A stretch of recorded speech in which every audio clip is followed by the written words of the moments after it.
हम सबसे प्रेम कैसे कर सकते हैं? हमें लगता है कि जो हमारे बहुत नज़दीकी हैं, जैसे माँ बाप को बच्चे लगते हैं, बच्चों को माँ बाप लगते हैं, भाई बहन, जब स्कूल में कॉलेज में जाते हैं जो हमारे दोस्त मित्र होते हैं, तो उनको हम वो सोचते हैं हमारे बहुत नज़दीकी हैं, हमारे क्लोज हैं, उनको बहुत प्यार करते हैं। और जो कोई और होता है हम सोचते हैं ये कोई और है, क्योंकि हम सोचते हैं कि हमारा शारीरिक रिश्ता है अपने माँ बाप से, अपने भाई बहन से, तो उनको हम अपना परिवार का सदस्य समझते हैं। समझते हैं कि बड़े यही हमारे अपने हैं और उनकी तरफ हम बड़े प्रेम से मिलेंगे, आराम से मिलेंगे, उनका ख्याल करेंगे। तो अगर हमने उस अवस्था तक पहुंचना है जहाँ हम हर एक से प्यार करें, तो सबसे पहले हमें ये समझना होगा कि सब हमारे परिवार का हिस्सा है। अब ये सुनते तो हम बहुत बार ही हैं, हर एक धर्मग्रंथ हमें यही समझाता है कि एक ही पिता परमेश्वर, हम सबके उनके संतान हैं, तो हम जुड़े हुए हैं। लेकिन प्रैक्टिकली जब हम देखते हैं तो कोई कपड़े अलग पहन रहा है, कोई भाषा अलग बोलता है, कोई कईयों के तौर तरीके अलग हैं। तो जब हम उनसे मिलते हैं तो क्योंकि हमारे तौर तरीक़ों से, हमारे समझने के तरीक़ों से उनकी समझ अलग है, तो तनाव बढ़ जाता है। तो फिर उनको हम प्रेम कैसे करें अगर हमें लगे ही नहीं कि ये हमारे जैसे हैं, हमारे अपने हैं? तो उस अवस्था तक पहुंचने के लिए हमें पहले समझना होगा, जानना होगा कि हम सब एक हैं। वो कैसे होगा? जब हम बाहर की दुनिया से ध्यान रहेंगे। जितनी देर बाहर की दुनिया में ध्यान रखेंगे तो सब अलग अलग लगते हैं। किसने पगड़ी पहनी है, किसने नहीं पहनी, किसने दाढ़ी बनाई हुई है, किसने नहीं बढ़ाई हुई, कोई कपड़े ऐसे पहनता है, कोई वैसे पहनता है, लैंग्वेजेस भी अलग अलग बोलते हैं, कल्चर्स भी अलग अलग हैं, शक्लें भी अलग अलग हैं, तो हर चीज़ अलग अलग लगती है।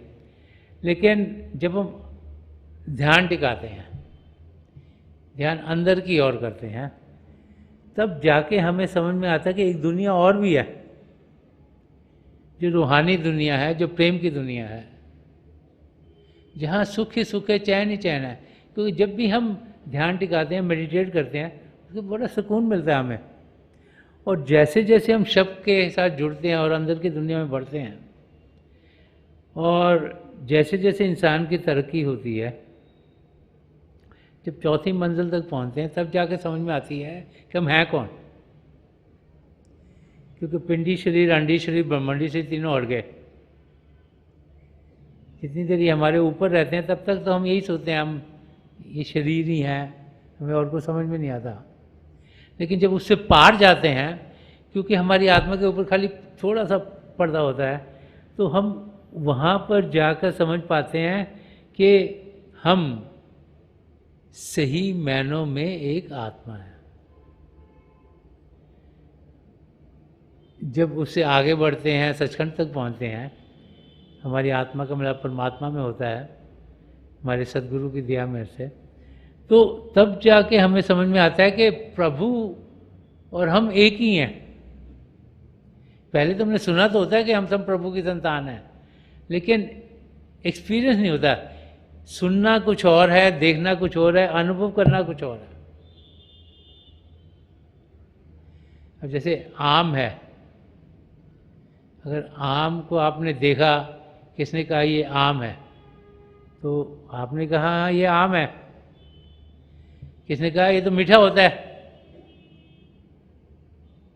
तो जब आपने आम को चखा और वो मीठा निकला, तब जाके आपको लगा सही में मीठा। अगर तो पता नहीं, कोई खट्टा भी निकल सकता है आम, ज़रूरी नहीं कि मीठा हो।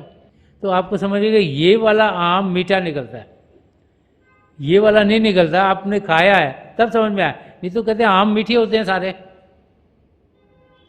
तो जब तक आप किसी चीज़ को एक्सपीरियंस ना करो, खुद उसका अनुभव ना आपका हो, आपको समझ में नहीं आएगा। हम तो सुनते तो बहुत हैं हर वक्त कि हम सब एक ही पिता परमेश्वर की संतान हैं, सब बराबर बराबर हैं, लेकिन उसका सही असर तब हम पर पड़ता है जब हम खुद अंदर की दुनिया में बढ़ते हैं। अब संत महापुरुषों के आसपास हजारों लाखों लोग आते हैं, तो सबको वो उसी नज़र से देखते हैं कि वो पिता परमेश्वर से एक में एक हैं। और तब हम देखते हैं कि हम सबको प्यार करना शुरू कर देते हैं। तो उस लेवल तक हम सब पहुंच सकते हैं। उसके लिए मेहनत करनी पड़ती है, टाइम निकालना पड़ता है, रोज़ाना बाकायदगी से अभ्यास करना पड़ता है, अपनी ज़िंदगी को सद्गुणों से भरना पड़ता है, तब जाकर उस स्टेज तक हम पहुंच सकते हैं। हमारे सद्गुरु तो यही चाहते हैं, जब नाम की देन मिलती है और जब ये दिव्य चक्षु को वो खोलते हैं अपनी तवज्जो से, कि हम सब उस लेवल तक पहुँचें।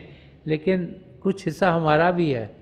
वो भाई बहन जो मेहनत करते हैं वो वहाँ तक पहुँच सकते हैं, और जब हम वहाँ तक पहुँच जाते हैं फिर हम देखेंगे, हम सबको एक ही नज़र से देखेंगे, सबको प्रेम करेंगे और हर एक की ज़िंदगी खुशियों से भरपूर होगी।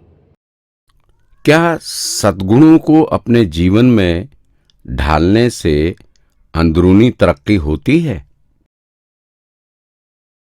सद्गुणों का हमारी ज़िंदगी में ढालना एक पहला कदम है रूहानियत की मंजिल की ओर बढ़ने के लिए। तो जब हम सच्चाई के रास्ते पर चलते हैं, जब हम अहिंसा का रास्ता अपनाते हैं, प्रेम से जीते हैं, करुणा से जीते हैं, निष्काम सेवा भाव से जीते हैं, किसी के मददगार होते हैं, ह्यूमिलिटी से जीते हैं, नम्रता से जीते हैं, तो फिर अभ्यास के लिए बैठते हैं तो हम देखते हैं हमारी तरक्की ज़्यादा होती है, क्योंकि हमारे अंदर हलचल कम होती है। जिसके अंदर हलचल होगी वो तरक्की कर नहीं पाएगा। इसलिए सद्गुणों का हमारे अंदर होना ज़रूरी है ताकि हमारा अभ्यास बढ़े। अब जैसे जैसे हम अभ्यास करते चले जाते हैं, वैसे वैसे रूह की पवित्रता और बढ़ती चली जाती है, उसकी सफाई होती चली जाती है, उस करके भी सद्गुण हमारे अंदर और आने शुरू हो जाते हैं। तो ये दोनों चीज़ें एक दूसरे को मदद करती हैं। हम अपनी तरफ से कोशिश करें कि अपने अंदर सद्गुणों को ढालें, और फिर हम देखेंगे कि हमारे अभ्यास बेहतर होंगे। और फिर जैसे जैसे भजन अभ्यास के लिए हम ज़्यादा समय निकालेंगे, हम देखेंगे कि आस्ते आस्ते सद्गुण हमारी ज़िंदगी में बढ़ते चले जाएंगे। तो एक किस्म का सर्कल है, एक चीज़ दूसरे को मदद करती है। भजन अभ्यास के लिए उचित वातावरण कैसे बनाया जाए? भजन अभ्यास के लिए ज़रूरी है कि हमारे जो दिन की दिन ज़िंदगी है उसमें शांति हो। अगर हमारे घरों में हलचल होगी, अगर पति पत्नी में लड़ाई झगड़ा होता रहा सारा दिन, बाल बच्चों के साथ अनबन चलती रही, तो उस एटमॉस्फेयर में भजन अभ्यास करना बड़ा मुश्किल है। तो भजन अभ्यास हमारा तब सही तरीके से होता है जबकि हम शांत हों, और जब हलचल हमारे आसपास होती है उसमें शांति इंसान पा सकता है। उसको ज़्यादा कंसंट्रेट करना पड़ता है उसमें। जब तक कि हम फोकस नहीं होंगे, ध्यान से बैठ नहीं सकेंगे, तब तक हम सफल नहीं होते।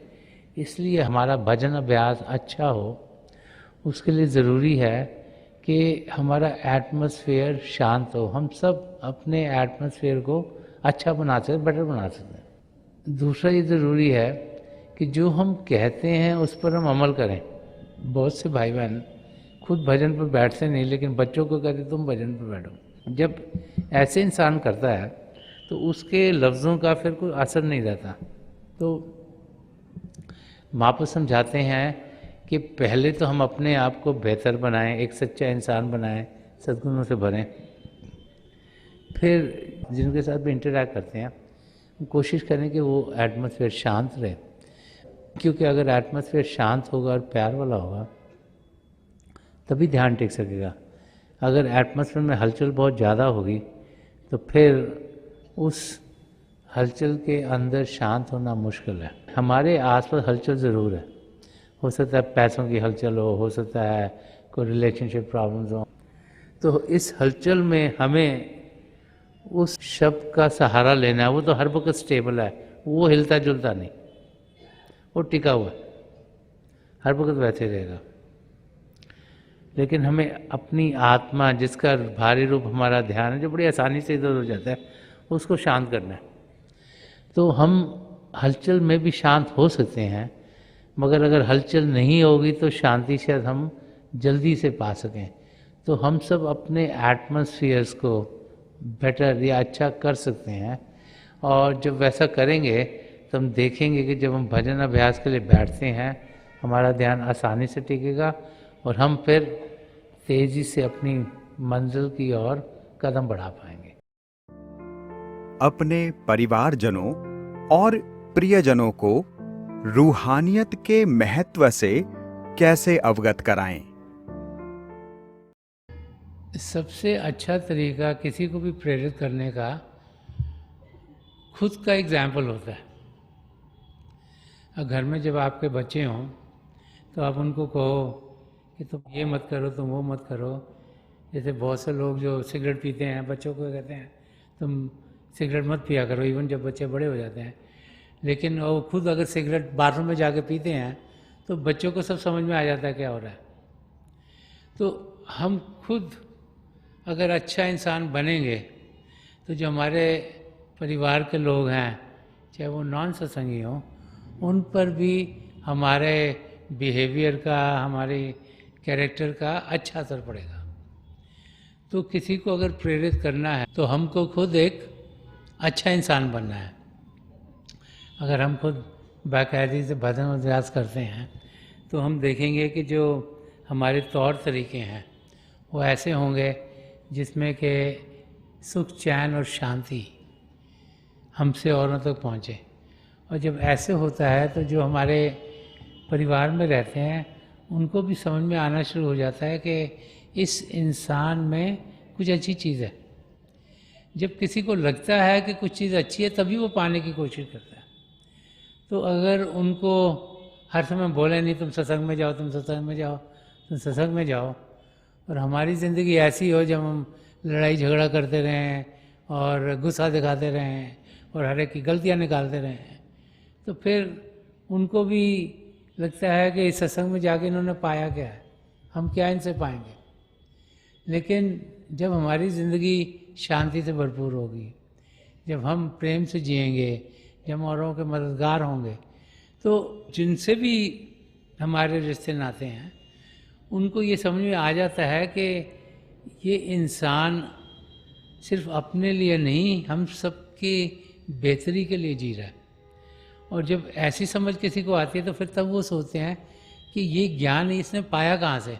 तो फिर वो खुद ब खुद वहाँ जाना चाहेंगे जहाँ पर आप खुद जाते हैं। तो किसी को सत्संग में आने के लिए फोर्स नहीं करना चाहिए, लेकिन अपने आप को एक सच्चा इंसान, एक अच्छा इंसान बनाना चाहिए।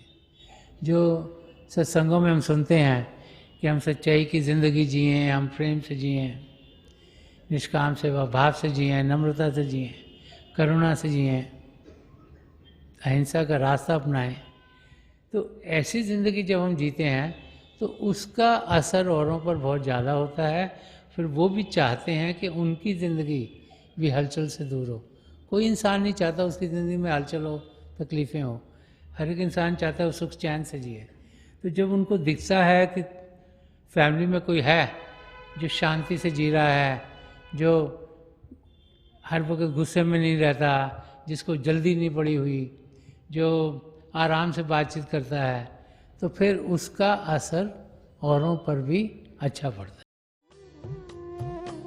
आध्यात्मिक मार्ग पर जल्दी तरक्की करने के लिए हम अपनी दिनचर्या को कैसे निर्धारित करें?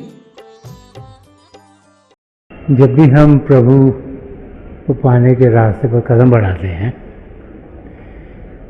तो कई चीज़ें हैं जो हमें मददगार होती हैं। सबसे पहले ये ज़रूरी है कि हम अपनी ज़िंदगी को पाक करें, पवित्र बनाएं। हम ऐसी ज़िंदगी जिएं जो कि सच्चाई से भरपूर हो, जिसमें अहिंसा हो, किसी भी और के लिए हिंसा के ना कोई भाव हो, ना विचार हो, ना बोल हो, ना कार्य हो। ऐसी जिंदगी जहाँ हम अपने हमें को काबू में करें, कि जो हमारी ईगो है, जो हमें हर समय यही दिखा रही होती है कि हम सबसे बेहतर हैं, उसको हम शांत करें, ये जानें कि हम सब एक ही हैं।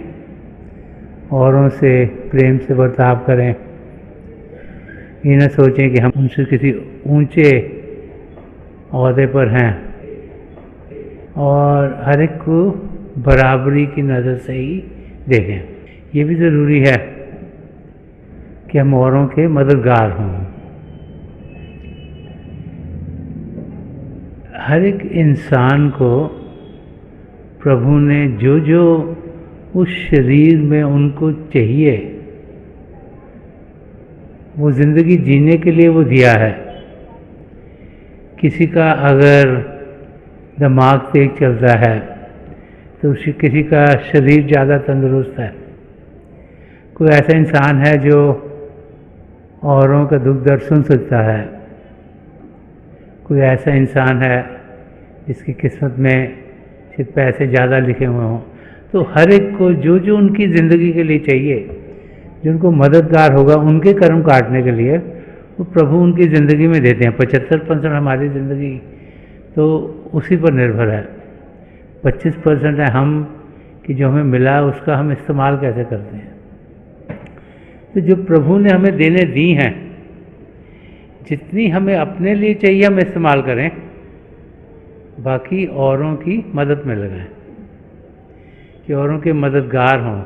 और जब किसी की मदद करें तो ये ना सोचें कि हमें उनसे कुछ वापस चाहिए, क्योंकि अगर हम किसी की मदद करते हैं और सोचते हैं कि उसके लिए हमें कुछ वापस मिले, तो वो फिर एक बिज़नेस हो जाता है कि हमने आपके लिए ये करा, आप मेरे लिए ये करो।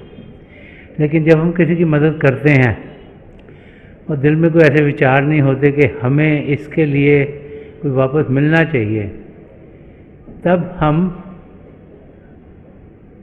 अपनी मंजिल की ओर तेज़ी से बढ़ सकते हैं। एक ऐसी ज़िंदगी जो पवित्र हो, जिसमें करुणा से इंसान जिए, प्रेम से जिए, तो ये एक सबसे पहली हिदायत है प्रभु को पाने के रास्ते पर चलने के लिए। इसके साथ साथ और जो बहुत ज़रूरी है कि जब हमें नाम की देन मिलती है तो जो 5 लफ्ज़ों का हमें जाप दिया जाता है, वो लफ्ज़ धर्म ग्रंथों में से ही हैं, लेकिन जब हमें दिए जाते हैं तो उनके पीछे हमारे सद्गुरु की तवज्जो होती है। इसलिए वो हमारे लिए काम करते हैं, हमें मदद करते हैं, एक प्रोटेक्शन देते हैं, ताकि हम सीधा अपनी मंजिल की ओर बढ़ सकें और कोई भी बाहर की ताकत हमें अपनी मंजिल की ओर जाने से रोक ना पाए। तो जो 5 नामों का जाप है, उसे बाकायदगी से रोज़ाना हम दोहराएं, ताकि वो हमारी ज़िंदगी का हिस्सा बन जाए।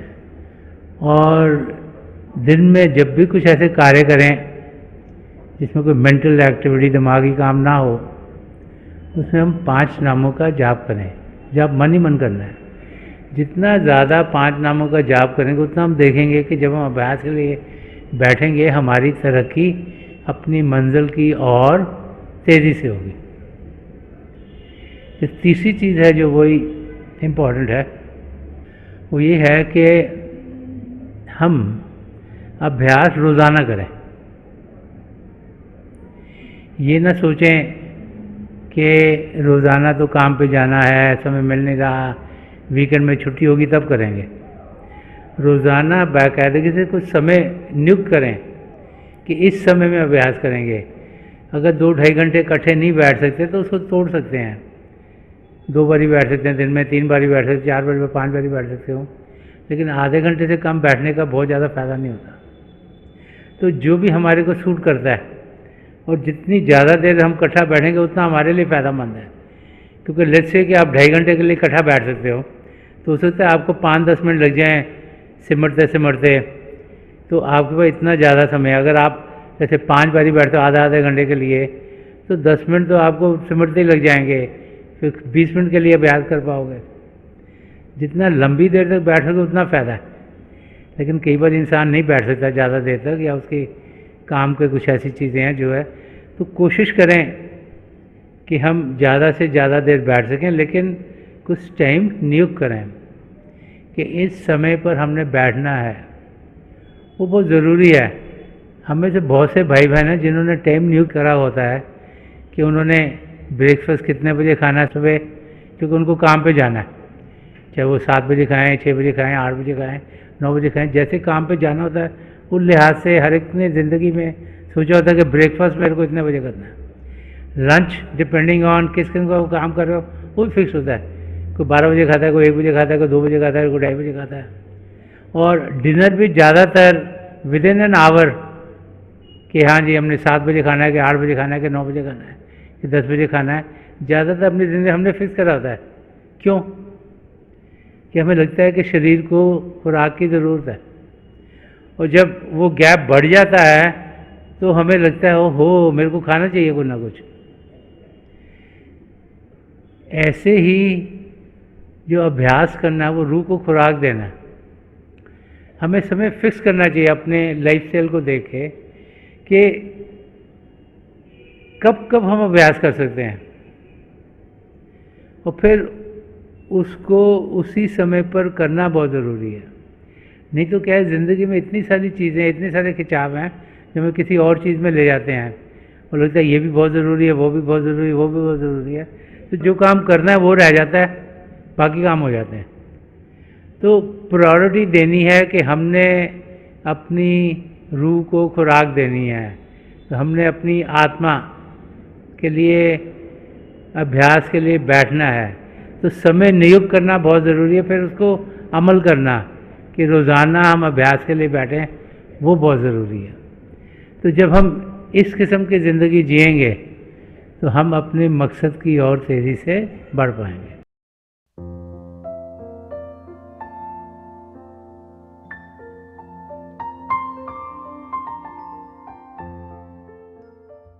तो थोड़ी देर के लिए हम सब अभ्यास के लिए बैठ जाएं। आप जहाँ भी बैठें आराम से बैठेगा, अपनी आंखें बंद कर लीजिएगा। ये जो आई बॉल्स हैं आँखों के डेले सीधे सामने और नीचे जैसे 8-10 इंच आपके सामने फोकस हो। तो आंखें बंद करते ही वो भाई बहन जिन्हें नाम की देन मिली है आप सिमरन कीजिएगा, और वो भाई बहन जो यहाँ नए हैं आप पिता परमेश्वर के किसी भी जाति नाम का जाप कर सकते हैं। जाप मन ही मन करना है, ऊंचा नहीं दोहराना। आपके सामने रोशनी खुलनी शुरू हो जाएगी। शुरू में हो सकता है रोशनी के चिन्ह हो, रोशनियाँ टिकी हुई हों, रोशनियाँ किसी भी रंग की हो सकती हैं, लाल, पीला, नीला, हरा, संतरी, सफ़ेद, कोई भी रंग हो। जो कुछ भी दिखता है उसके बीच में देखिएगा, और बहुत से नज़ारे आपको देखने में मिलेंगे।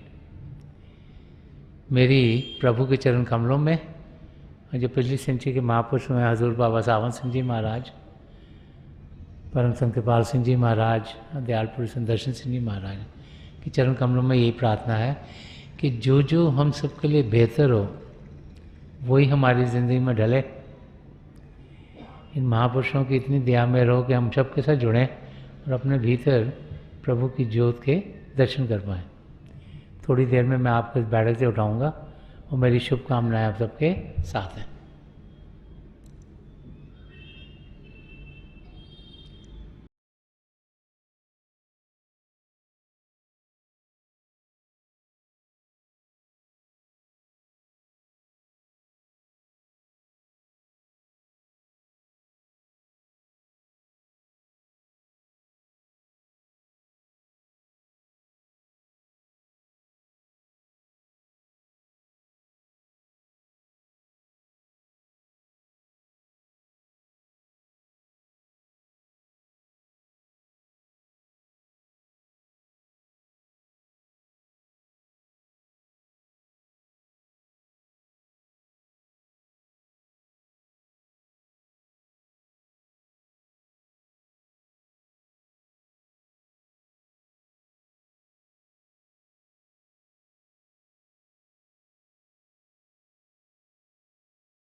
छोड़ दीजिए जी, प्लीज़ लीव ऑफ।